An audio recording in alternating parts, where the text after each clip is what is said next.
Comic Stew. Welcome once again to another episode of the Comic Stew. You know you love it. I'm Aaron, and of course I'm joined by JC. What up? What up indeed, JC? What you doing? You know, living life. What are you doing? Living, loving, learning, all the L's. Something like that. Yeah. All right. Well, thank you for joining us, everybody. We are here recording a little later than usual in the week. It's a Friday. It's the day that, well, I guess the day after Batman vs. Superman opened. We'll get into that a little bit later. But apologies for the late posting. But those of you that are with us, we're glad you're here. First off, let me just mention that we are going to be talking a lot of Daredevil Season 2 at the end of the show. So if you have not seen Daredevil Season 2, it will be very spoilery, so you probably just want to turn it off. I'll put a time code in the description box of where we start talking about it, but we will save our Daredevil Season 2 talk until that point. But first off, let's get to some news. But before even that, JC, What's up? what you sipping on? Coffee? Coffee. Yeah, it's like Friday morning or Friday early afternoon. We're basically recording this, so that's understandable. I'm doing the same. Coffee and water. Seems like that's been me for the last 4 weeks. It's been very boring. Anywho, all right. Well, let's get into some news since JC has nothing to say to that. JC, why don't you kick us off? Well, saw a cool little trailer for and some new details on the Batman Telltale game, which got me pretty excited. I don't know if you're a fan of what Telltale does, but I thought it's cool for them to be going into the Batman universe. Yeah, I am a fan of what they do, although I haven't really played a lot of their games. I played part of Walking Dead Season 1. I'm always intrigued by the story they're telling, and then I think sometimes I get into the game and I want to see where the story is going to go, but the gameplay doesn't really grab me. So it's funny. I always buy the games when they're on sale because I know how good everyone says the story is in the game. So, you know, for a game like Game of Thrones and the Fables game that came out a year or so ago, I think it's called A Wolf Among Us, like that. Those like really intrigue me because those are, you know, properties that I'm into. So I want to see more stories in said universe. So I'm drawn to those games, but I don't know. It's just it takes a little bit more for me to actually jump in and play them, if that makes sense. I know it sounds a little backwards, but yeah, I'm a fan, and this Batman game from Telltale looks cool because obviously in pretty much every single Batman game we've ever played, you never really get to play as Bruce Wayne.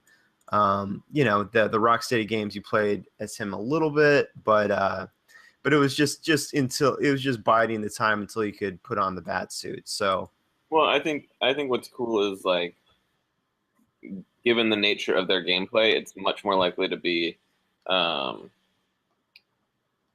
true kind of detective story as opposed to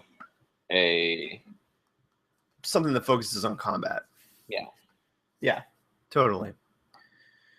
Yeah, I'm curious to see how much, if any, action and combat they'll have in the game, because I mean, I think it's fair to say that Telltale hasn't exactly handled those elements in a great way, but admittedly they don't focus on them. So it will be cool to see another side of Batman with the detective work, and I'm also really interested in playing as Bruce Wayne and seeing like that side of his life, because in the description for the game, it talks about how the decisions you make during the day will affect what happens at night and vice versa. So it should be interesting. Yeah. Yeah, Yay, nay? yeah. I'm excited. Cool. Um, yeah, and actually another thing, this isn't in the story, but I also heard this, which actually gets me excited in a slightly nerdier way. But I think this is the game where Telltale is going to change the engine, their game engine, because for those of you that have played Telltale games, you probably run into a myriad of bugs. Their engine is kind of dated, and I think they're going to the Unreal Engine with. I heard that with one of their games, and I think it's Batman. So that'll be nice that they upgrade their engine. But that's not as big of a deal. It's just something I noticed. So JC, Yeah, you finished Daredevil season 2. we did. This isn't a big spoiler, but at the very, very, very end of Daredevil season 2, what did we see? A little bit of Luke Cage. Saw a Luke Cage teaser. Yeah. And it wasn't a great. I didn't think it was a great teaser personally. I mean, I'm excited to see Luke Cage because, because of what they did in Jessica Jones with Luke Cage, but what they've done, what their track record is with their shows. But the teaser itself was kind of lame. Really, I thought it was fun. I mean, I guess it was fun. It was just, but it was lame. It didn't tease me as to like anything about the story or the character the content. Or the content. Like we already knew he had unbreakable skin from Jessica Jones, so it's like, Yeah. Yeah, I mean, it was a really short teaser. It was only like 20 seconds or something. So it's, I don't think they could really get into the meat of like his struggle with what's going on. No, I wasn't expecting like any meat, but I was expecting like, like I feel like the Jessica Jones teasers, gave you a sense of who the character was and Yeah, I'm sure they're kind of saving that for the real trailers that'll be surely upcoming. Because that series is going to launch in what, October, November, September. Mm-hmm. Oh, my embers were wrong on all of them. September, cool. Yeah, that's right. We talked about that last week.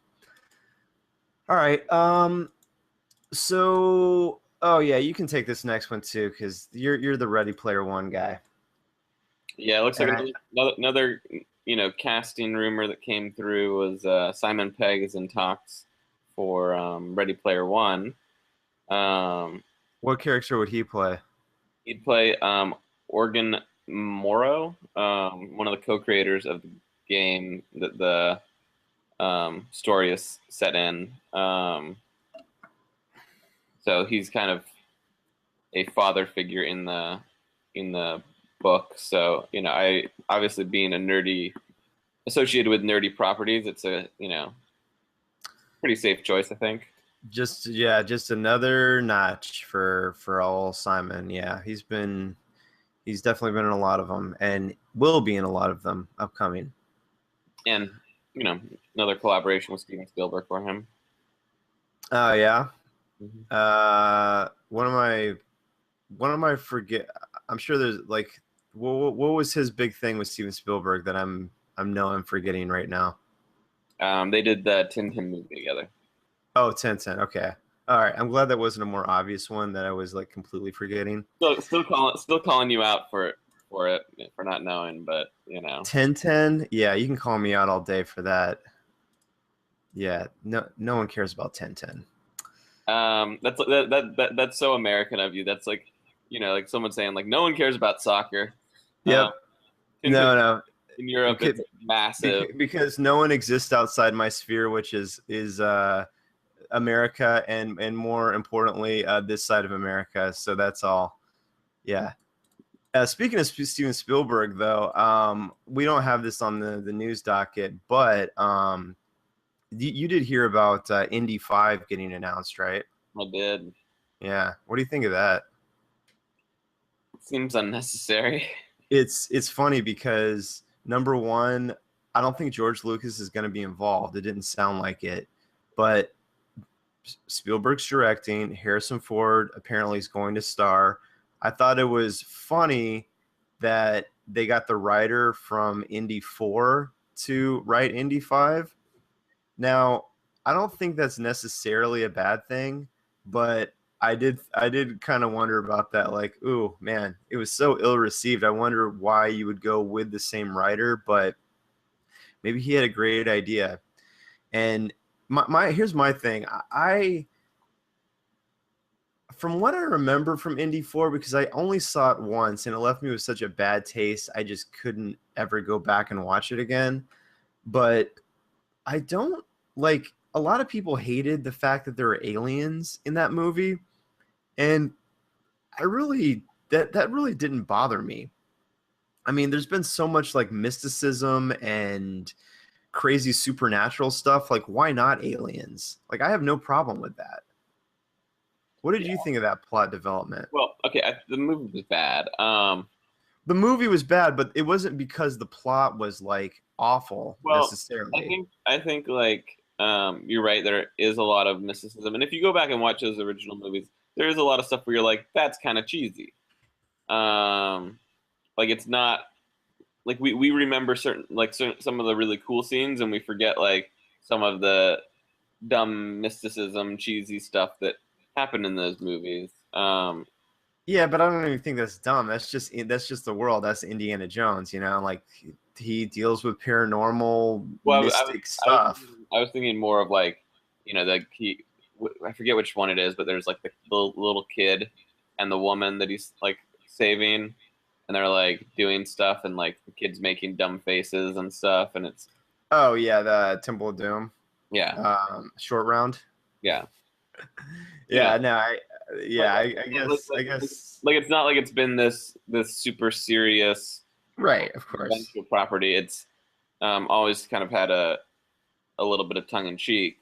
Yeah, I think people misremember the movie and were expecting, a sort of modern action movie with less of the, you know, um, the national treasure act.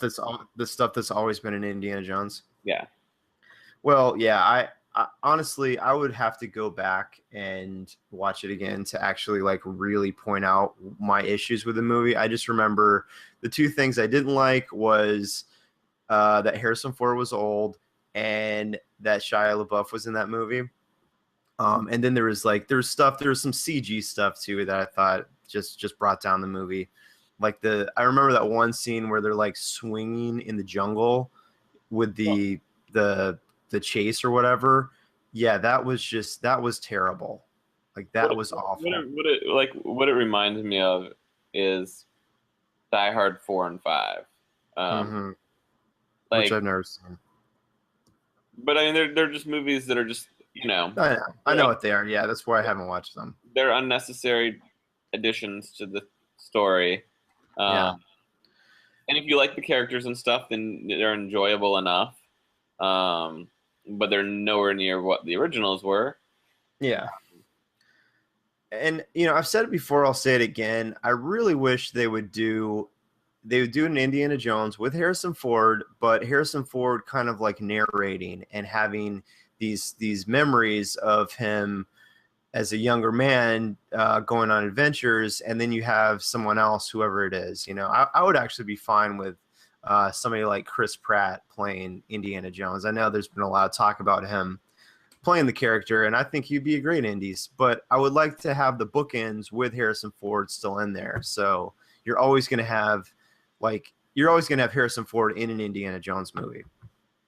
That would be my perfect scenario. Yeah, I mean, well, it's one of those things. Like, I think you can do that, or you can do, the James Bond kind of route. But ultimately, however old Harrison Ford is now, like it's less and less convincing. I know. And that was the big problem with 4 was it's just like, oh no, he's just too old. Like this is a guy that's like 70, and yeah, He's a badass 70-year-old, but like, yeah, but he's not Indiana Jones like as we know him. So yeah, it's I don't know. I mean, I love Indy so much, and the fact that Steven Spielberg is going to be directing another Indiana Jones with Harrison Ford. I mean, I'm going to watch it, but I'm not really expecting a lot. right. Yeah. All right. Well, we're getting a little bit off base there, but I did realize we never talked about Indy 5. So, moving from one Disney property to another, let's talk. There was some news on some TV fronts for Marvel. Some potential rumors that came out this week. One was well, not a rumor per se, but somebody asked Jeremy Renner about whether he would be down for like a Netflix style Hawkeye show, and he said he would, which makes me just kind of like think about that possibility. Um, and I guess I got to ask you, what would you think of him in a Netflix show playing Hawkeye? I mean, again, given Netflix track record at this point, I would be cautiously optimistic about it. I also don't really know any good Hawkeye storylines that are just Hawkeye storylines. Yeah, would you do you Like think the Hawkeye doesn't. character is warranting a solo series?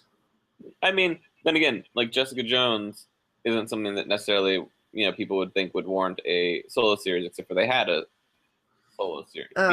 Yeah, well, you could argue it warranted a solo series because of Alias. Well, right. No, I just mean like it'd be because of Alias, but outside of Alias, it's not a big character. Right, that she's never had a solo series besides Alias, Right. Or well, except I guess the Pulse. yeah. But I Yeah, mean, like Jessica Jones isn't like a name character that people knew before the show. So Hawkeye has that right, advantage. But like right. as far as comics go, like Hawkeye doesn't traditionally have like a long running book. Hmm. Hawkeye's always been an ancillary character, so to have his own show, like better have a good fucking story. That's all that matters. Yeah, yeah. What kind of coffee you drinking, by the way? From Starbucks, Is it just regular coffee? it's mocha. Of course, you love your mocha. Yeah, I think. Well, here's so there was a critically acclaimed Hawkeye series that came out recently by Matt Fraction. I actually haven't read that yet, so I can't really comment on that. But from what I hear, that was Hawkeye, kind of like in the more like mundane, non superhero world. I think he was like an apartment landlord or something, and he kind of went on these more like low key street level adventures in that series. So that may be something to build off of if you wanted to go that way. I mean, I guess the biggest thing you could say about that possibility is like if Jeremy Renner is down to do it, I mean, there's possibly a chance of it happening because I mean, I would think the biggest hurdle would actually just be getting Jeremy Renner to do it, considering like he's kind of a big movie star or whatever.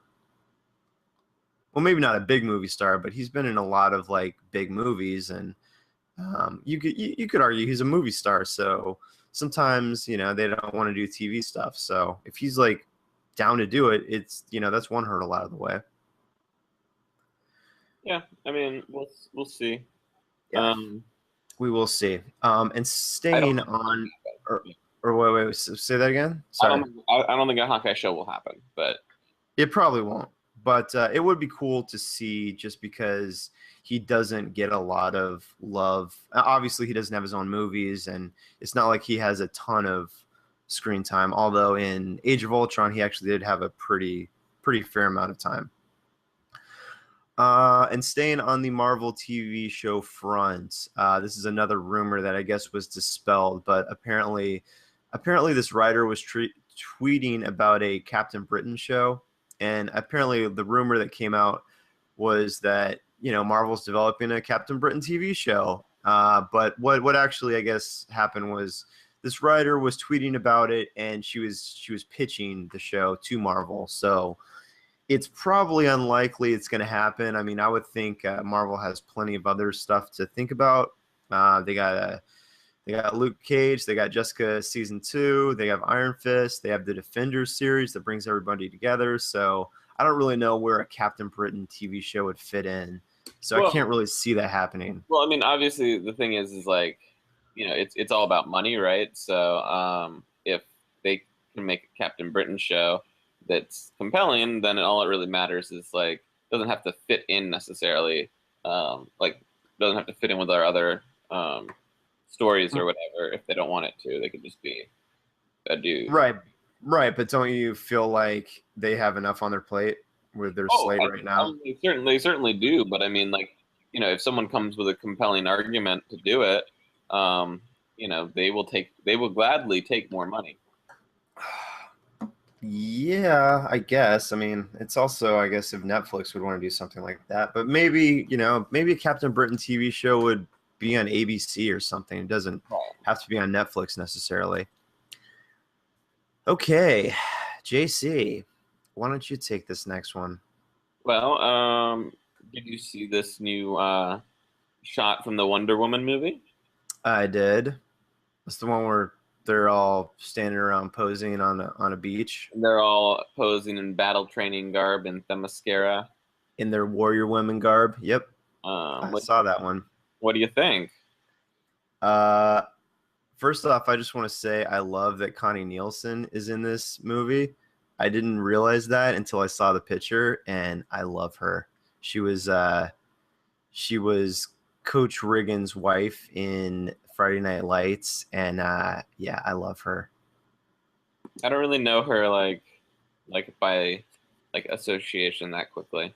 I think she's playing Diana's mother in the movie, but yeah, she's great. I think she's also on that Nashville show. Yeah, I think it says here she was in Gladiator too.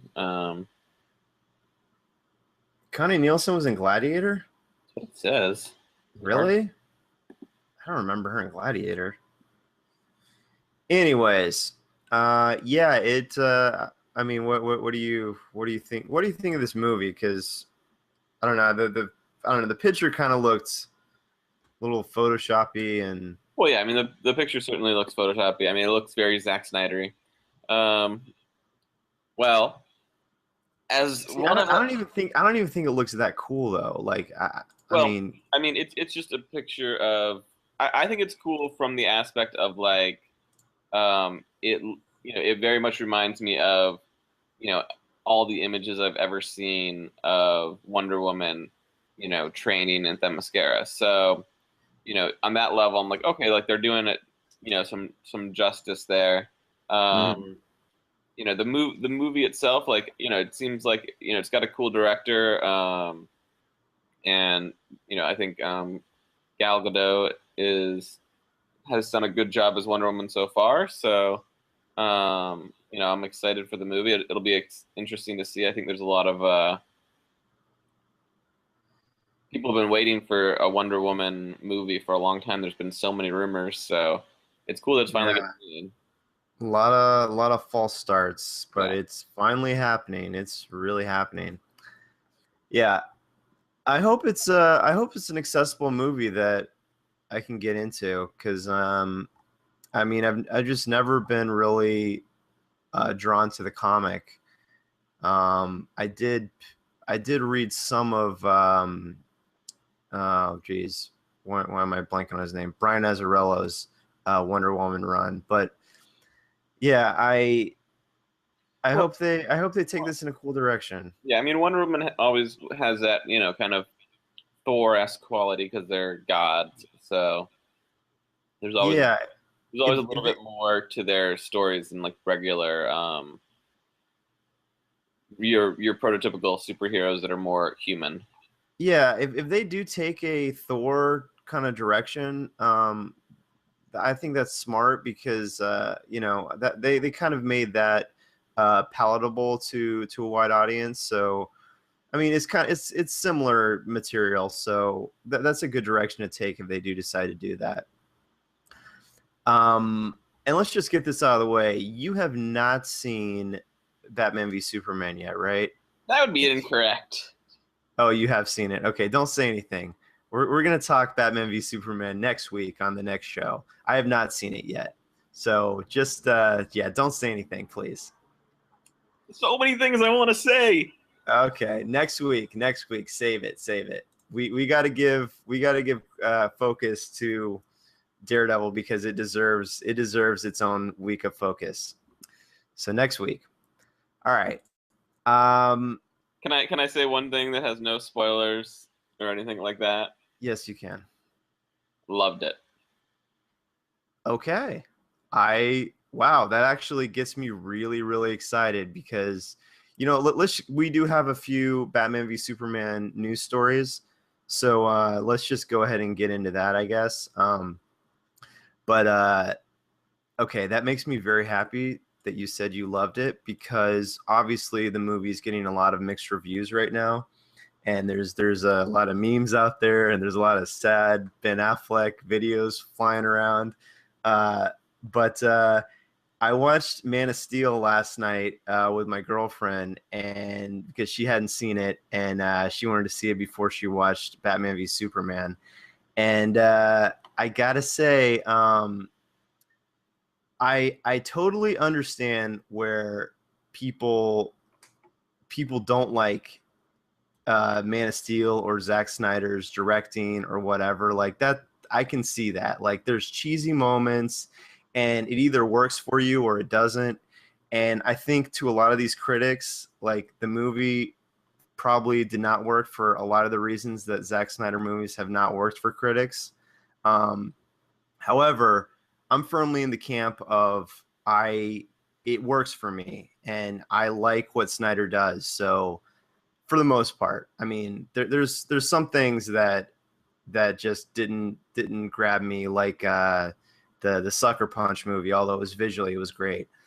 But like for the most part, yeah, Snyder, I get what he's doing and I like it. So if you say you loved it, and you mean love, right? You said love.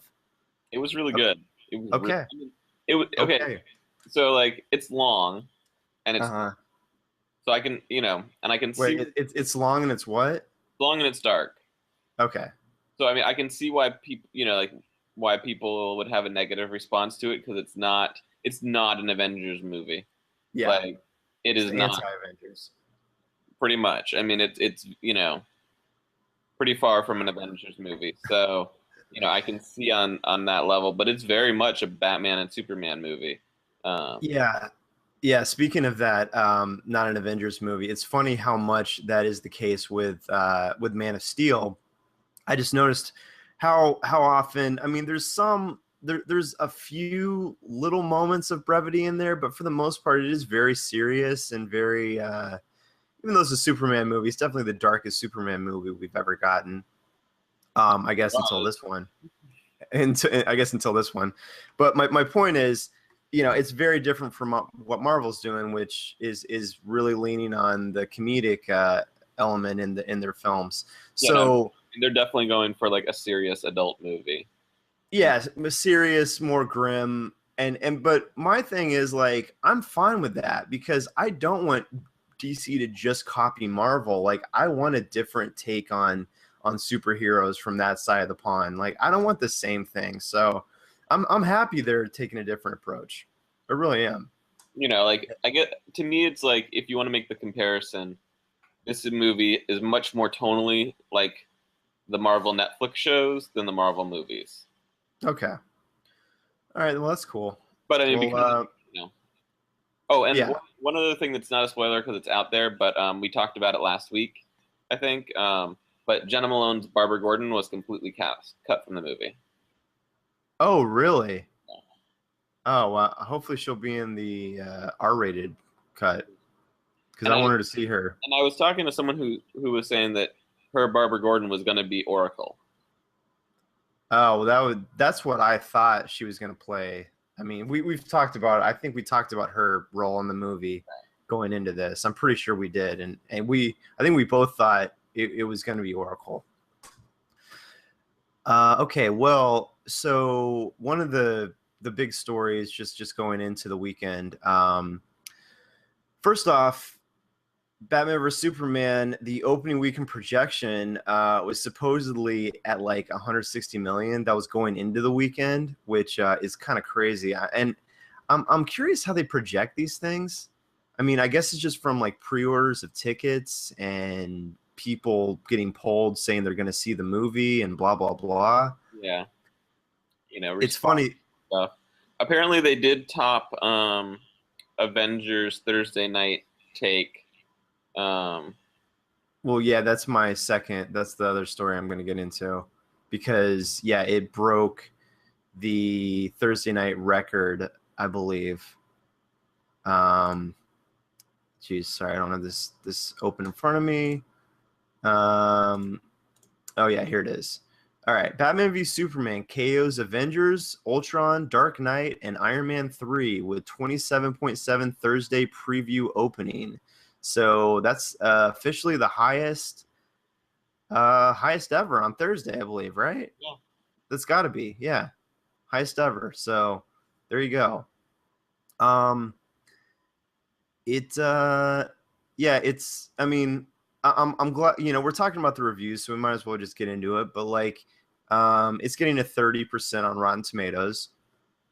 But what was funny about that is like I clicked on the Rotten Tomatoes and saw it's funny how Rotten Tomatoes 30% from the critics, and then there's a 97 next to the amount of like everyone that's clicking on it that says they want to see the movie. So whether it's good or bad, people are going to see this movie. Like this could be one of the highest grossing of all time with when they look at these projections, and obviously it broke a record for Thursday. So I think it's safe to assume this movie is going to make a lot of money. Oh yeah, I mean for sure it's making a lot of money. But the critical reviews, we'll see what it does to The Tale. the tail. Yeah. But I think it's one of those things too where like what do fans tend to dictate whether a movie is loved. I mean, I remember I know a lot of movies that have been critically panned that were beloved movies. So Right. Right. And that's why when I go on like Rotten Tomatoes, I want to see what the fans rate the movie as. In fact, keep talking. I'm going to do that actually right now. yeah, I mean, well, what I was gonna say was like on that note, I feel like speaking of another Zack Snyder movie, I believe 300 was something that was pretty much panned by the critics, Hmm. and beloved by the fans, or the first Sin City movie or Fight Club. A lot of these movies have been panned by critics but beloved by fans. So And then that's what I would hope this movie does. And actually, I'm on here. So 30% on Rotten Tomatoes from the critics, 74% audience score. So that's pretty good. Average rating 3.9 out of 5 stars. That's pretty decent. I mean, I think it's safe to assume most of the fans are liking this. yeah, I So yeah, I had the pleasure of seeing someone at a 9 o'clock. It was a 9:15 screening of a 2.5 hour PG-13 movie who brought their 6-year-old with them on their lap and proceeded to talk during half the movie on their cell phone. oh god, Yeah. where did you see the movie? At the ArcLight. ArcLight. Yeah, I would complain about that, Yeah, it was pretty bad. especially at the ArcLight. They have like attendants in there and Yeah, I didn't want to get. I didn't want to security get up. guards, I didn't and want to get up because I was so engaged in the movie. But yeah. By the way, 300 was 60% on Rotten Tomatoes, which actually, I guess that's probably a little higher than maybe you're thinking. But 89% of the people like that one. I mean, 60% is still like not like a certified Yeah. fresh or anything. Yeah. No, definitely not certified fresh. No, it's not. Uh, all right. So yeah, big projected opening weekend for Batman vs Superman, highest Thursday night opening ever. I also found this to be interesting. I guess Fandango did a survey and what people were most excited for BVS, and actually seeing Wonder Woman on screen was the thing that most people said they were most excited for. 88% of moviegoers cited Wonder Woman's film debut as the reason they were excited to see Batman vs Superman. So there you go. What do you think of that, JC? It's cool. I mean, obviously there is an underrepresentation of female superheroes and these characters, and there's a great demand for them. So we've seen a Batman movie how many years ago? A couple years ago. Superman movie. Oh yeah, ago. When was the last time we saw Wonder Woman on screen? Like, never. So yeah, I guess really, even though this movie was marketed as Batman versus Superman, I guess it was really smart at the end of the day to throw Wonder Woman in there. I mean, I'm not trying to be facetious, like they just threw her in there, but at some stage they decided let's have Wonder Woman in this movie. So I guess that was a smart move by them. I saw an article, an interview about that, and it was very much like a they made the decision of like, hey, like if we're gonna do a Batman Superman movie, doesn't it make sense to have the Trinity? And like they referred to the Trinity as the Trinity. So yeah, as a comic book fan, I'm like, okay, like they're fans for sure. Yeah. No, I think you can definitely you can definitely safely assume that Zack Snyder is a pretty huge comic book nerd. Yeah. I think some people don't think that, but I think it's pretty obvious. All right, well, that's enough Batman vs Superman. We're gonna get into that next week when both of us have seen it, and we'll give it we'll give the whole thing. I just want to make one other comment because I was looking at a interview with Zack Snyder, and he makes two interesting comments. One of which is about the whole Batman killing thing. Yeah. And refers to it as manslaughter. What's that? He refers to it as manslaughter, not murder. Well, basically, he points out that like in Christopher Nolan's Batman movies, there's like at least 42 kills, potential kills in those movies as a result of like the various actions of Batman. Like someone on YouTube put that together or whatever. So, like the point is taken. It's obviously a lot more direct in this movie. But the other thing I thought that was cool is he said in Justice League, you have Bruce Wayne going out and Seven Samurai together the Justice League. So if he's Bruce Wayne brings the Justice League together. That's the person who actually brings them together is Bruce Wayne. So, that's what he says in this interview. So, wow, that's interesting. I wouldn't think, for some reason, I wouldn't think of him being the impetus behind bringing them together. I thought it was going to be more of an external force that did it. Yeah, it definitely seems from the end of the movie that he's going to start to go like collect these people. Okay. Interesting. Well, let's cut it off there and get back into that next week. And we'll do the full spoiler cast treatment next week. All right. Just a few more small news stories before we move on to the highlight of the show, which is what I still want to talk about, which is, of course, Daredevil Season 2. But first off, let's say, have you heard of the long-simmering Doc Savage film project from Shane Black, JC? I haven't heard of that one. I haven't heard of it, but you haven't heard of it. Well, it's stuck in development hell. You know the character, right? Yeah. You're familiar with the pulp character, Doc Savage? I'm not super familiar. Yeah, I'm the same way. I haven't read a ton of Doc Savage strips or comics or whatever, but he's a pretty popular character from way back, from the early days of pulp and comics, and apparently Shane Black is developing this movie, and he only has one lead in mind for the Man of Bronze, and that is who else but The Rock. Hey, big star. Yep. I was thinking about it, he probably should just wait until The Rock's schedule opens up, because with a property like this that's not super well known, probably your best bet of the movie being successful is having The Rock appear in it.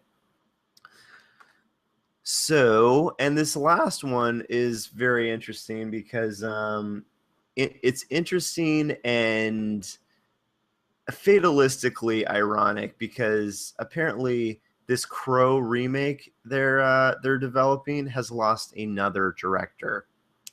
this is like the third or fourth director now that has bowed out of this movie. So it's just I really feel like this movie is cursed. I feel like this movie should not happen, first of all. Like, it does not need to happen. The original Crow still holds up as a great movie. So they really just need to kill this, I think. Just end it. Please. Please, JC. Okay, let's do it. I don't want to see it. Let's kill this together. Okay. Killing might be the wrong term to use around a Crow movie, though. Well, too soon? Let's make sure this does not get resurrected. How about that? Okay. Okay. All right. Well, all right. That's really all the news we have for this week. So let's move on to the what you've been reading, or in this case, watching segment of the show. This is the spoiler cast portion. So if you have not seen Daredevil season 2, please I thought we were take off talking your headphones. I thought we were talking about Batman vs Superman. I was haven't seen that yet. I was supposed to watch Daredevil. Yeah, this is good. Oh, right. Daredevil came out a week ago. You had plenty of time. Hey, look, Batman vs Superman came out. Came out yesterday, and you've already seen it. Ago, you had plenty of time. No, not really. Not really. Had to watch the Man of Steel to get the GF caught up. But all right. So Daredevil season 2 finally came out last week and dropped on Friday, the day after St. Patty's. I like how you said finally came out when originally there wasn't gonna be a season 2. Well, no, it just finally came out in my mind because I was so anticipating it. Right. I've been waiting for so long. I've been waiting ever since season 1 ended. I've wanted this in my eyeballs, JC. In your mouth? In my eyeballs.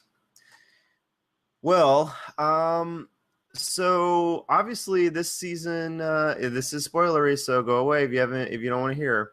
But this season brings us a lot of new characters, a lot of new plot developments.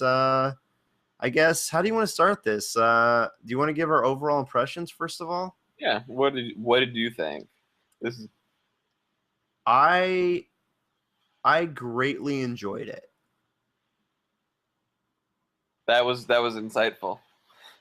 Yeah, well, okay. I want to get into that. I really enjoyed parts of this season, probably more so than others.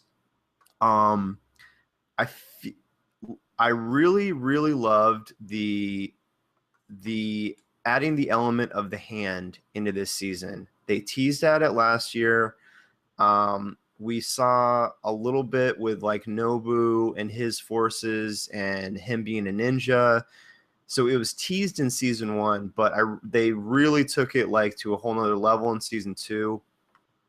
I really enjoyed all that stuff. I felt like some of the stuff with the hand it felt a little samey after a while, because the latter half of the season, or I should say like maybe the latter third of the season, there seems just to be a lot of ninja fights. And I love me a good ninja fight, but it felt a little repetitious after a while. I agree with that. I also, well, I'll let you finish your. No. Go ahead. Well, to make my overall point, I thought season 2 was great. Did you greatly enjoy it? I greatly enjoyed it. Okay. I think it wasn't as a piece of work. It wasn't as tight as the first season, just because because the villain per se in season 1 had this great development. Right.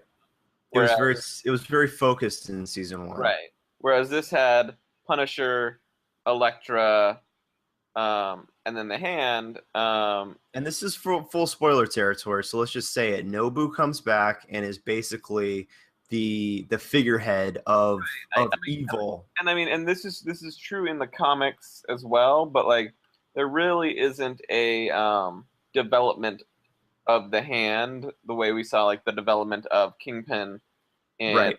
in the first season of Daredevil. So like you don't really care about the hand. You don't really there's no stakes with the hand to me, like other than like they're trying to kill everybody and they're like but you compare that to like Punisher and Elektra, like they get great development, but they're anti-heroes, if you will. Like Yeah. they're definitely not these shades of evil like the Punisher, or not like the Punisher, like Kingpin. Like Kingpin. Um, Yeah. but so I I mean, agree. I think from that level, like like as like a piece of work or whatever, it maybe doesn't work as well just from that level. But overall, I loved it. I do agree with you on like the overuse of like here's 25 ninjas that come out of nowhere. Here's 25 more ninjas. Like Yeah. And it wasn't like as egregious as something like Arrow, where they just throw dudes at him and he just takes them out effortlessly. You still felt the weight of the fights. I mean, when the ninjas are like the ninjas know how to basically mask their heartbeat. So can there's I this can I great. can I make a comment about that? Sure. So like they're masking their heartbeat, and he starts picking up on their sword movements, and then they realize that he's tracking their sword movements, and so he can't see them now. And then from the other room, Stick starts whispering, "Listen to their breath, their breathing. They have to breathe sometime. That's how you'll track them." Then Hmm. all of a sudden, he can hear the guys breathing in front of him, and it's like, wait, he couldn't hear them breathing before. Like it just that seemed Well, that okay, seemed a this is little this bit. is how this is how I would explain that. First of all, I thought that was a great moment because the whole stick scene was awesome. But here's how I would explain that. Daredevil always focuses when he's like, if he just opened up his full spectrum of senses, he would hear everything and it would be overwhelming and it would crush him. So he's like very laser focused when he like detects people and he like goes in for the heartbeat because that's the most like obvious thing. uh so he actually has to change it up and like learn to focus on a different thing, which like on the fly like is kind of tough, which is I guess Stick pointed it out, like kind of opened him up to that. But it makes sense that he's basically like learning to do something on the fly, and so you No, know no, I mean, like it, I can like understand that, right? no, I mean, I get it. It just seemed a little bit like amusing that like he can hear Stick talking in the other room, but he Yeah, but he can't hear their breaths right in front of him. but Like, wouldn't it make sense though in the context of like he never listens for people breathing, he just listens for the heartbeat, and but he can he listen. listens for people talking, like of But course he he can, can hear people but he can talking. listen. Like I don't know. It just like, and he was obviously searching for like their presence before that. So I don't know. It just struck me as a little bit like, okay, like it was a cool scene, like it worked, but like if you actually think about it, I was like, I feel like he would have been able to hear them breathing before that. Um, Yeah. And speaking of which, I was surprised there's no follow up. Remember early in the season when he gets shot in the head by the Punisher and he loses his senses temporarily? I thought that was going to come back to where like he would lose them again, and I guess they kind of did that with that scene. But I thought it would be a more permanent thing where I don't know, he would have to somehow overcome it. But that was like a plot element that just kind of got dropped pretty quickly, right? yeah, Did you think there was going to be something else with that? I definitely thought there was going to be like more to it with that. I mean, I thought he was going to have to like seek medical assistance. Um, I thought there was going to be something, more to it. Or But there's going to be some arc at the end where it came back and he had to somehow just overcome it, like at the very end. yeah, I mean, I thought there would be more to it, but they let that plot Yeah.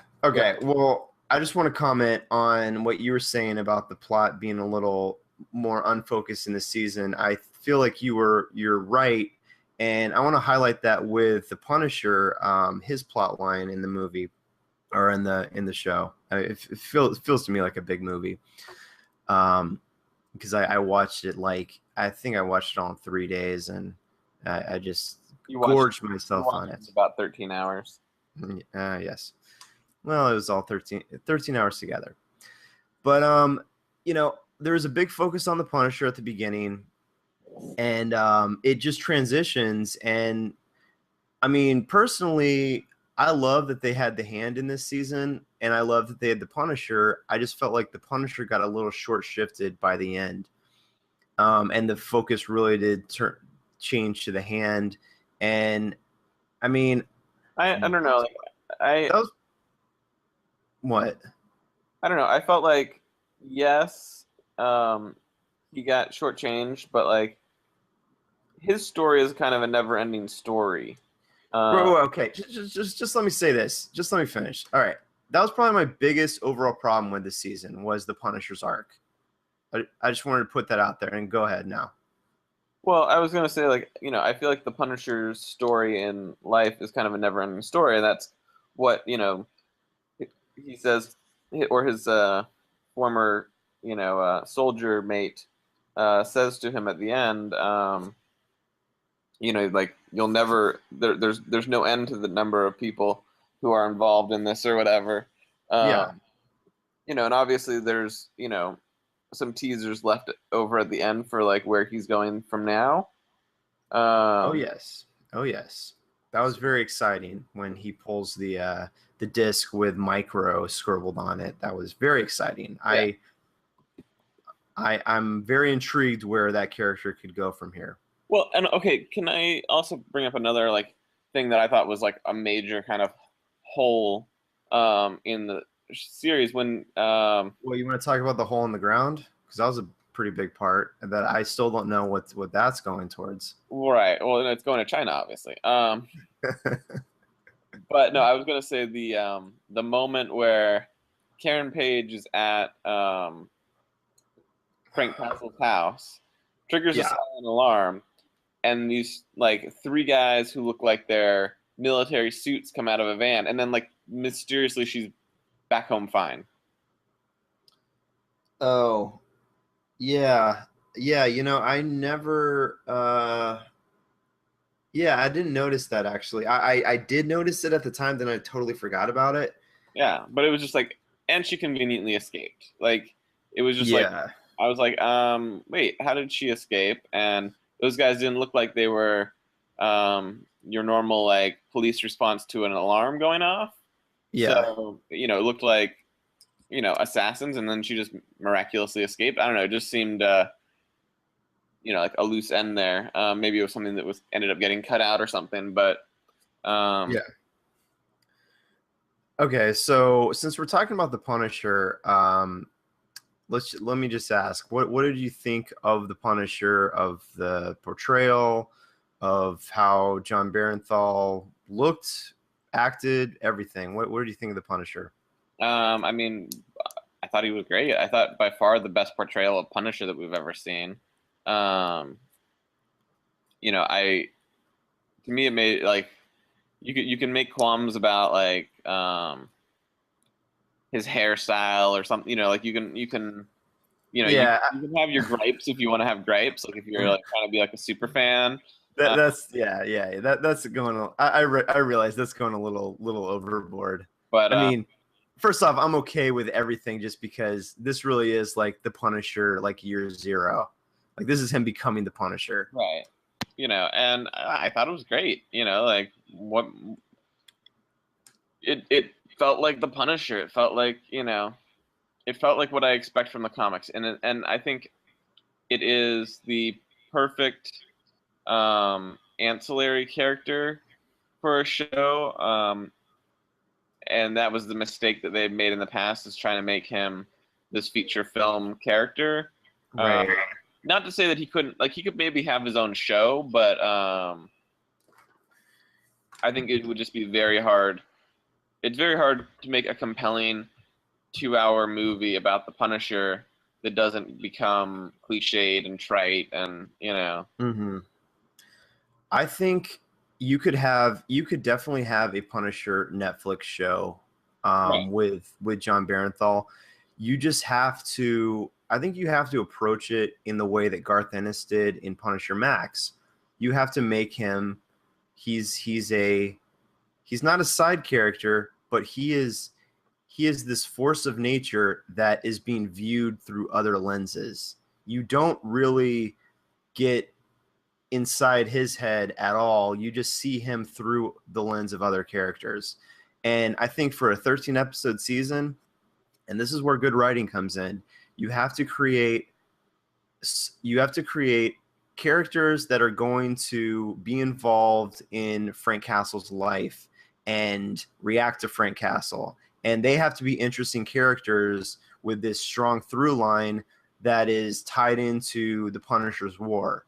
And you can do different sets of characters every season, or you could have several sets of characters in one season or whatever. Because basically in every arc of Punisher Max, you had you just had Frank attacking a different facet of crime, and so you have like a lot of people within that micro world that Frank's attacking that are reacting to him. So it's a tricky thing, but it can be done, and I think like if it's done right, it makes the Punisher a way cooler character because you're seeing him as like this mythic character that this mythic almost like godlike character that is just awesome.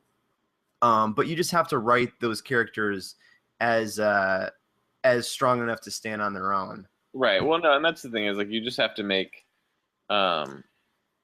strong choices, but you also, I think, having the luxury of having 13 episodes or something to tell a story as opposed to trying to force a Punisher origin and everything like that into a 2-hour movie. Yeah. It just becomes like, oh no, we got to get the actions. Like it becomes an action movie. Yeah. And although Punisher is about shooting people, it's not just about shooting people. Yeah. No, totally. And I think that's the great advantage of overall of all these Netflix shows versus movies is the ability to tell a long form story lets you take a full season to get Daredevil into costume, as opposed to telling his origin and getting him in costume in the first 60 minutes so that you can then have him develop a villain and fight that villain in the next 60 minutes. Right. And then you had a 2-hour movie, which is long for a superhero movie. Yeah. So no, you're totally right. And I think one thing you also can't discount, and this is where some of my prejudice comes in because I love Punisher Max so much, but that's a take on the Punisher that is very much like him in the real world with no superheroes.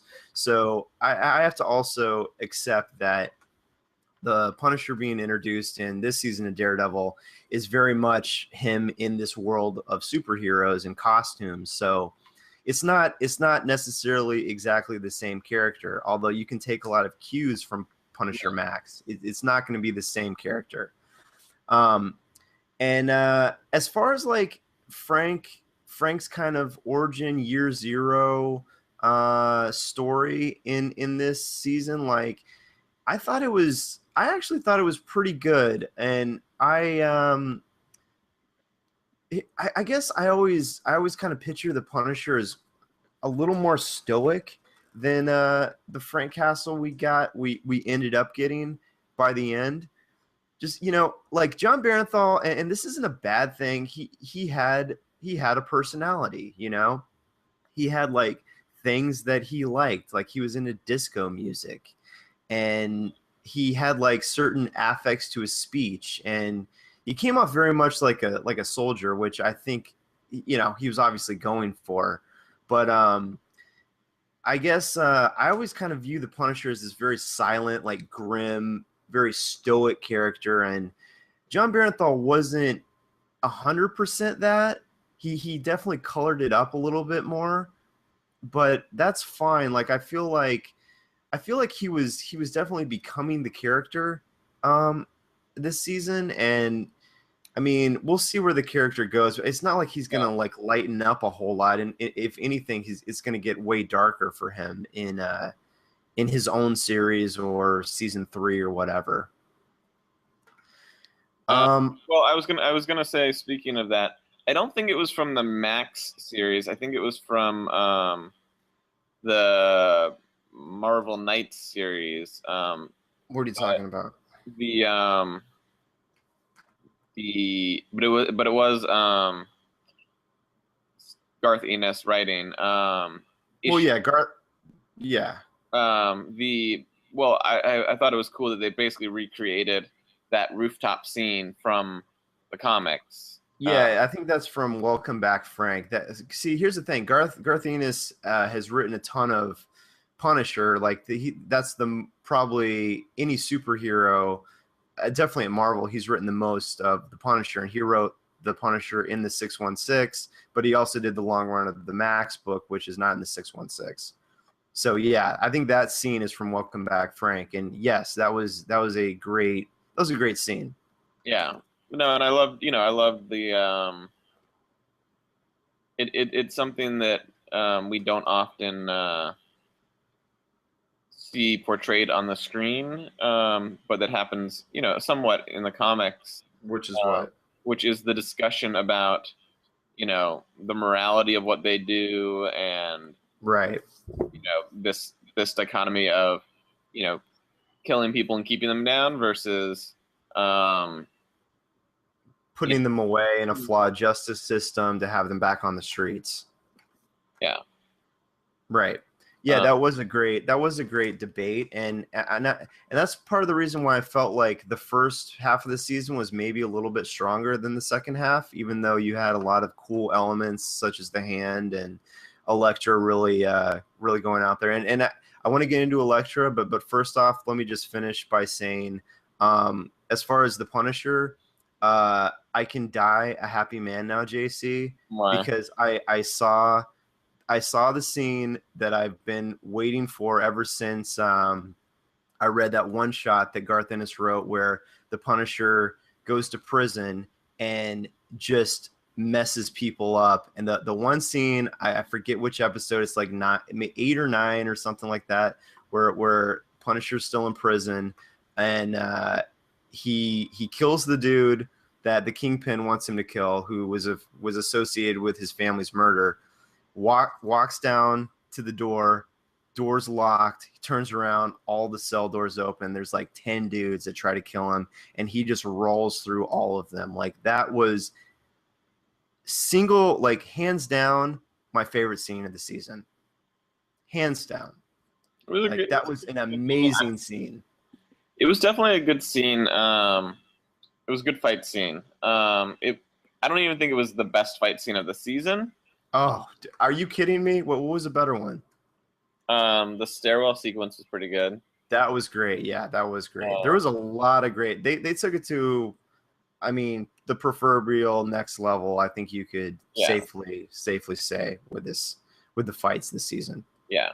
But no, I mean, my favorite moments from the series were people talking moments, and not the fight scenes. Boring. No, I'm kidding. Well, I mean, the fight scenes were great, but like they ultimately they because there were so many of them, they started to run. Right. With the Hand, they definitely did. But there was a ton of great standout scenes, such as the apartment scene where he gets shot through the shoulder by the ninja. And that's basically him like fighting the ninja, I think pretty much for the first time in season 2, I believe, which is great. Or it's not the first time, but because obviously Elektra gets cut by a ninja's blade. But it was great just because he was out of costume, had no armor, gets shot through the shoulder, and has to like fight a ninja one-on-one. And that was, this is just, like I said before, that was just a great moment of, like, you feel the weight of what's of the fight, and right. He has to really like dig deep down in order to defeat his one opponent. which is why I love that the first episode of season 1 so much, is because he gets into this knockdown, drag out fight with one dude, and you realize like, oh, this isn't a typical superhero movie where he's just rolling through dozens of dudes. Like, it's taking all he can do to just beat one guy, which is awesome. Yeah. Well, and I think, I think it's certainly a great, it's a great show, but yeah, there's definitely a lot more of that. Like, well, these guys you don't just hit them once or twice and they stay down. There's a lot of like, you have to beat them into the ground because they keep getting back up or whatever. Yeah. But yeah, there definitely was I felt like a lot of repetition with some of the fight scenes. But there's still some really standout scenes. Yeah, and go really quick, just going back to the apartment fight scene. I love that scene because I mean the ninja's obviously like jumping around doing all these martial arts moves, and Matt just ultimately just kind of reverts to his like boxing training and just like grabs the dude and starts choking him out. Remember that part? I thought he was going to choke out that ninja for a second, and then this was great. Like it's probably my favorite Elektra moment too in the whole series. When she comes in and just cuts his throat at the end, like that was a just fantastic moment. Like she just comes into the frame, slit, done, over. So, what were your thoughts on Elektra? Okay, that's a good transition. I liked her. I thought she was played great. I loved her history with Matt. We got a lot of that. I love that the format allows us to dig that like deep into the two characters and like their past and everything. Like that was great. That was probably easily one of my favorite parts of the season, was seeing their shared history and all those scenes. Yeah, and it just and just going like, it just ties back to the whole theme of Matt kind of just developing his code of morality. I think that's the big theme of the season, was him wrestling with who am I, and what am I doing as this vigilante, and how far do I go? And I love that they would just harken back to early in his life when he's like trying to answer these questions. And right. I mean, obviously, like there's a scene where he and Punisher talk, and they're, he's like, this once, I'd let you kill or whatever, and Punisher's just like, you can't do it just once. Right. Once you cross the line, you can't go back. Yeah, it's awesome to see with the Punisher and Elektra. It's awesome to just to highlight that difference between the two code of ethics, and that was a really strong part of this season. And yeah, one of the big reasons like I want to go back and rewatch, because I feel like there was just a lot going on under the surface. But going back to Elektra, let me ask you, what did you think about her? I mean, I like the portrayal. I'm glad they went with like a non-cheesy, over-the-top costume. Yeah, me too. Her costume was awesome. Like like she's often portrayed as a very overly sexualized character, which is, obviously she's a sexy character, but you don't need to like have her in like half naked fighting. Right. No sense. I loved her mask, like the bottom half mask she pulls up. Like that was a great look. Yeah, no, I thought it was cool. And I liked they got into her backstory a bit. But I feel like, and obviously like, with the way this series ends, like she's gonna be back. I felt like that might almost be like my one gripe, even though it's something that comes obviously from the comics and stuff like that. Would be like, I really like how grounded the show is. So adding in like the mysticism, even though like it's an element that's there in the comics, it just, it detracts it a little bit for me, because I feel like the show is so grounded otherwise. Yeah. It takes some of the stakes out of it, I guess. See, I don't necessarily agree with that, just because I feel like with the whole aesthetic of what's going on, with the mysticism, I guess it just feels. I guess it feels like it would feel in a gritty, just down to earth scenario. Like there's no crazy CGI like monsters jumping out or anything. Although I did think there was going to be some creature that came out of that box, and I'm really glad they didn't do that. Um, I think probably one of my biggest issues with the hand and like tying that into Elektra was I mean, did you like that she was like the linchpin to their whole crusade, and her being the Black Sky? Did you jive with that? Um, it was one of those things where I was like, it's a, Yeah. you know,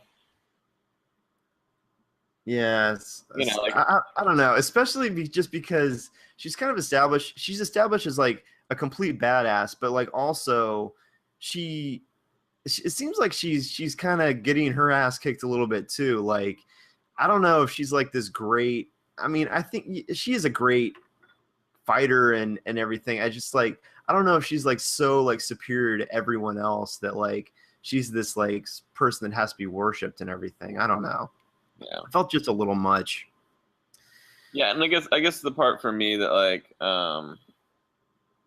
I guess the other thing that I was thinking was like obviously like she has a very iconic death in the comics, Yeah, and I felt like killing her which is off, tied with Bullseye, uh, who we do not see in this season at all. So which can't have that death. which obviously they very faithfully recreated in the terrible Daredevil movie.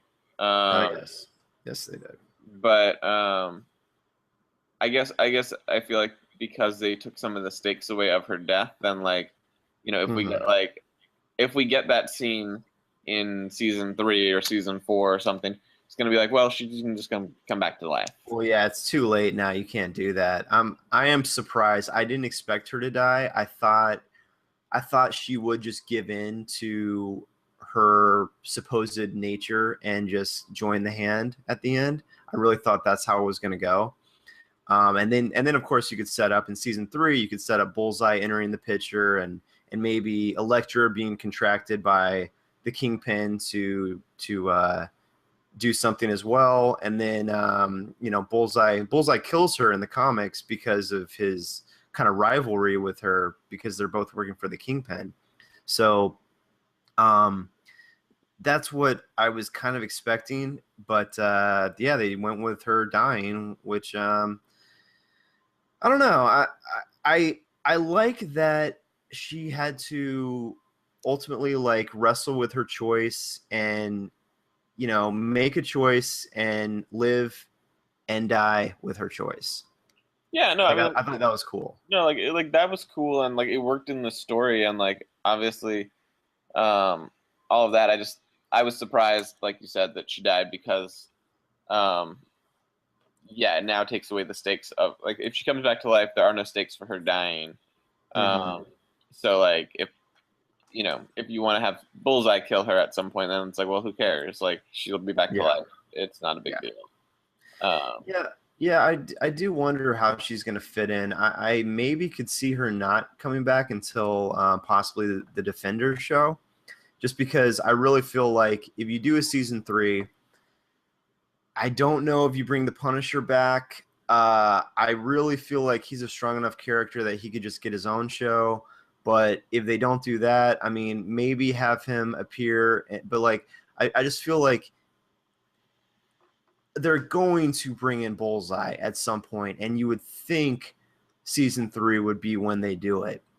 So with the Punisher, Elektra, and Bullseye, like that's just a lot. So I could yeah, see them not using Elektra much in season 3, if at all, and maybe bringing her back for the Defender series. yeah. I mean, who knows? We'll see how it plays out. But Yeah, yeah. But no, obviously, it was very much teased that she's coming back. So oh yeah, for sure. I mean, obviously, yeah, she coming back. But no, I liked her arc. I mean, just talking about it made me realize how much I really did enjoy some of the character arcs in the show. And you're right, it's not as focused as season 1. It's definitely more disparate. Um, I gotta say, I just don't. I didn't like how the Punisher's arc just kind of felt like it just trailed off at the end. Like there were some cool moments. I mean, a couple of my favorites were obviously like him finding the big weapons storage place in like the hidden compartment, and grabbing the spray paint can, and he's drawing the skull on the chest and everything. So that was cool. And also I love the moment when he's sitting in his house right before he burns it down, and he throws the newspaper on the table, and it has the big x-ray of the skull on there, and it just says Frank Castle is dead on the top. Like that is a great jumping off point for the Punisher, because he should be existing like in the shadows in whatever form he takes in the future. Like he should be in the shadows. He should be like this urban legend, like everyone thinks Frank Castle's dead. So when the Punisher operates, like he's not operating like he did in season 1 or season 2 where everyone knew about him. Like he should be this like urban legend myth who's just very much in the shadows. Right. But I mean, yeah, I just didn't. About one of my other gripes about the show. Well, hold on. First of all, do you agree with me that his arc definitely trailed off at the end? I mean, it did a bit, but like it also he shows up and shoots people like 4 ninjas, and you can't even like see the skull on his shirt, and like that's it. Well, I mean, that wasn't satisfying. He's going into the shadows, Aaron. Okay, but I want to see the motherfucking skull on his chest. You can see it on his chest. Barely. I just wanted a cooler moment. I wanted when there's like, you think there's like 100 ninjas on that rooftop. I wanted to see him just mow down like 100 ninjas. I did think that there were going to be a lot more ninjas from what they were saying. Yeah. Like when they were having that like conversation before they went up the roof, I was expecting there to be like 40 ninjas, not 4 ninjas. So that was kind of strange. So yeah, it would have been cool to have like 40 ninjas, and then all of a sudden there's 4 left for them to fight. Okay, and just one thing, like let's be honest though, the coolest part of that whole like final fight scene was after Nobu gets thrown off the roof, and then Stick just cuts off his head and says, "And stay down." Like that was definitely the coolest part, right? Come on. Well, I mean, come on, JC. After he got up, yeah, he cuts off his head and says, "Stay down."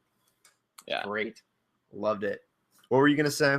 Well, no, I mean, I felt like the Punisher arc, like, it didn't go, it ended when he went basically to jail. Like, I mean, it was kind of like that's, like there was more to it after that, but like, like he went and saw his commander, who it turned out to be like, the big bad or whatever, and killed him, and like, that was about it. Like, like it wasn't. He's the focus up to when he's in prison, and then after that, it switches to Daredevil.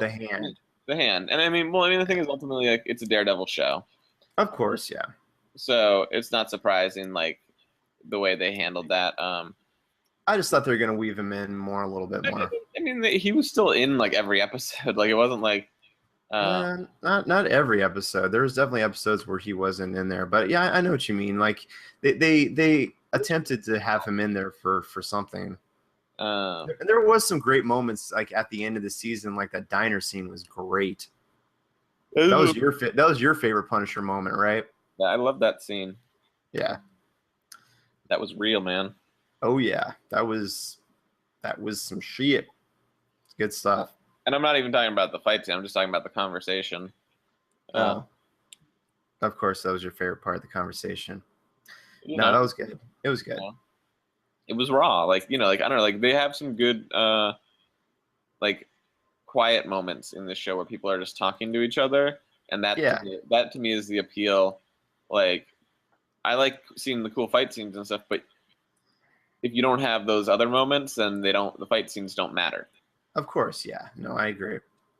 The diner scene just kind of got me a little bit in the feels, because one of my favorite Punisher scenes ever from the comics was I think it's the first issue of The Devil in Cell Block D, when Matt gets thrown into prison into Rikers, and the Punisher, you don't know it's the Punisher. You just see the back of someone who's reading a paper that says Matt Murdock's in prison, and you see like outside of the diner, outside the window, there's like, and I guess this just speaks to like how corrupt Hell's Kitchen is or whatever, but like there's like a pimp and his hoe, and he's like slapping his hoe, and there's like a cop car like just sitting there, and like the cop's not doing anything.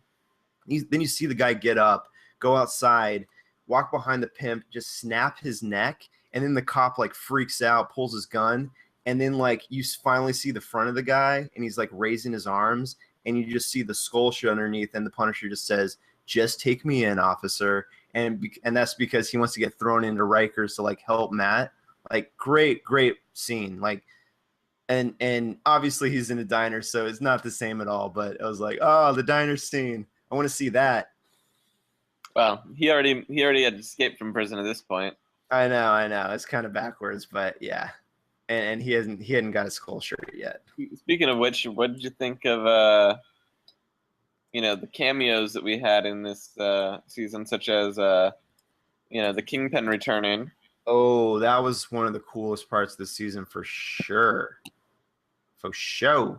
I was not expecting that. I thought we would not see Wilson Fisk. Him beating down Matt Murdock.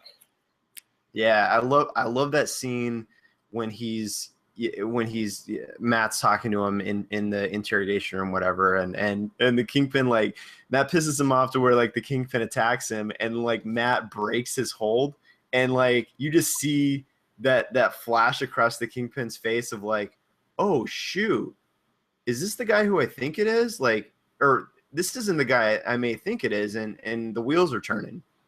And obviously at the end of that scene, he tells his lawyer to give him everything he has on Matt Murdock. So that's definitely seeding season 3, son. Yep. I think Wilson Fisk is going to find out who Daredevil is.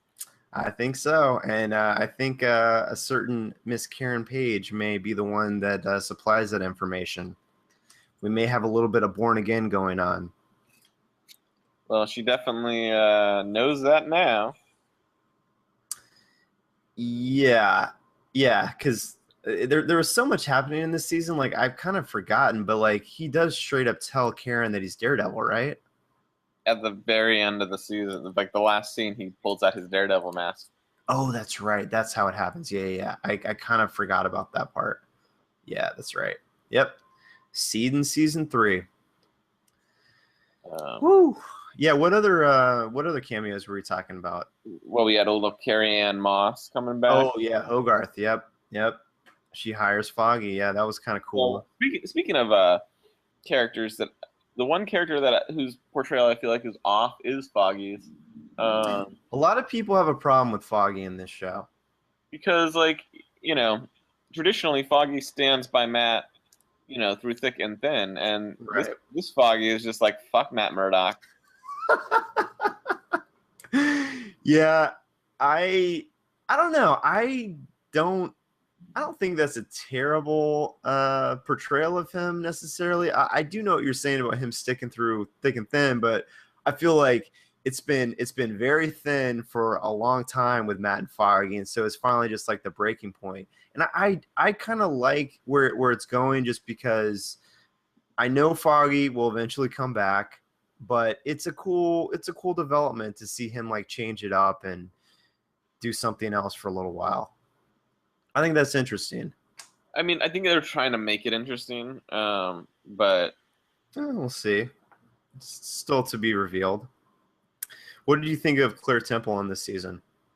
I mean, I think she's been a great character in, all these shows, and she's obviously one of like the through lines for all the shows, for the Netflix shows. So I hope that she continues in the other shows to kind of keep that. Agreed. So you think she's gonna like officially become night nurse now and just patch up superheroes as her main job? I think so. Yeah, it's kind of where it seems to be going. Any other cameos we may have missed? Anything? I mean, obviously Nobu coming back was like a big deal. Like I did not see that coming. Like I thought he was dead. maybe I'm just an idiot because I think like some people caught that like very early, like that's a resurrection chamber, and of course Nobu's coming back. But yeah, I did not connect that. Yeah, no, I wasn't surprised that he came back. So I think there. I mean, I feel like there might have been more, but Oh, Madame Gao shows up for like a scene or I two. mean, that's not really. I don't like. I was just thinking of like other. Oh, other from other shows, you mean? Yeah. Yeah. Um, yeah, and I think it's just those ones. I think like, um, it would have been cool to see like, um, more of. I It want to would see be, more of them coming together. Um, well, yeah, we're gonna see that in the Defenders, though. They're building to that. um, I wanted to. I'm surprised they didn't like have Leland Owlsley's son show up for like a scene or two just to show that he's around. Because you got to have the owl at some point. Maybe not. Maybe not. You have to, but it would be cool if he shows up. Shows up at some point. do we need the owl? Uh, we don't have to have the owl, but whatever. You can throw him in there as throw us a little bone. Just another character. You know. It's cool. I love the gladiator stuff. Melvin Potter. It was really I love the scene where he gives Matt his new billy club and everything. And I did you see the posters in the background of his workstation? He's got like the gladiator poster on the wall. No, I didn't see that. Yeah, it's just fun, but I did like that he finally got like the grappling hook. grappling hook Billy Club. I wasn't sure if they Yeah. were ever going to like introduce that or not. Yeah. But I think it probably also is something that might be necessary for Defenders because obviously that's going to be like a more like superhero-y. More high flying. Yeah. I would assume so. Well, except for poor Luke, he's going to be stuck on the ground. But you got Jessica who can fly. Well, actually, Iron Fist is going to be on the ground too. I don't know. Yeah, I know what you mean though. All right. Well, I think the takeaway is we both really enjoyed the show. It was another great season. I can't wait for season 3. I think you might have to wait a bit though. I hope I don't have to wait too long. I mean, is it going to be Luke Cage, then Iron Fist, then Jessica? Or is it going to be Luke Cage, Jessica, then Iron Fist?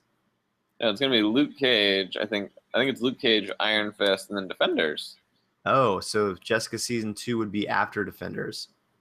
Well, I should remind you that initially they hadn't said that there were going to be season 2s for any of these.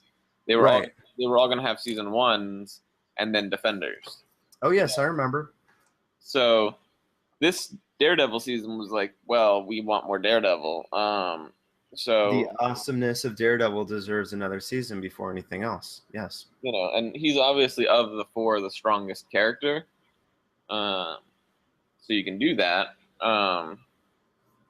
But yeah, I don't know how that timeline's going to work as far as a Daredevil season 3 because obviously people would like that next year, and if you're going to have that Defenders, I don't know. Yeah, well, I'm sure we'll hear news about that, and I'm sure you'll hear it on the Comics Stew because we'll be talking about it. All right. Well, what's your last words for season 2, JC? Batman and Superman could kick all their asses. Not fair. Not fair. I would love to see. I mean, I know they have not done anything with this character, but I would love to see at least like a reference at some point of Mark Spector, aka Moon Knight. Like, I want to see that character on a Netflix show. That would be cool. So, yeah, as I said before, I can't wait for season 3. It's going to be good stuff. I really just hope they can nail Bullseye because he is one of the best villains ever created. So those may sound like heady words, but it's really not. He's Daredevil is one of the best heroes, and Bullseye is in proportion, awesome villain to him. So they better do him justice in season 3. Thank you. Yeah. All right. Anything else, JC? You know, I know you guys to go to work here, so I guess we'll cut this short and get back next week talking some DC side of the pond. All right. Yeah. All right. Well, thanks for being with us, people. Thanks for listening to our Daredevil Season 2 spoiler cast. Yeah. You can find us at thecomicstew.com. We're on the emails at thecomicstew@gmail.com. You can email us questions, topics, blah, blah, blah, anything. Naked pictures, just CC JC on those because I don't know. I probably don't want to see those. JC revels in nakedness, though. He's used to the nakedness. He sees a lot of nakedness. I thought you were offering people naked pictures of yourself. No. We're on Twitter at The Comic Stew, and we're also on YouTube. So check us out in all those places. And we'll see you next week. We'll be talking some Batman v Superman. Have fun watching it this weekend, as most everyone will probably do. So, yeah, we'll all talk about it. All right, see you next week. Because JC still needs to watch it, apparently. Yeah. All right, peeps. Thanks for being with us. See you later. Later.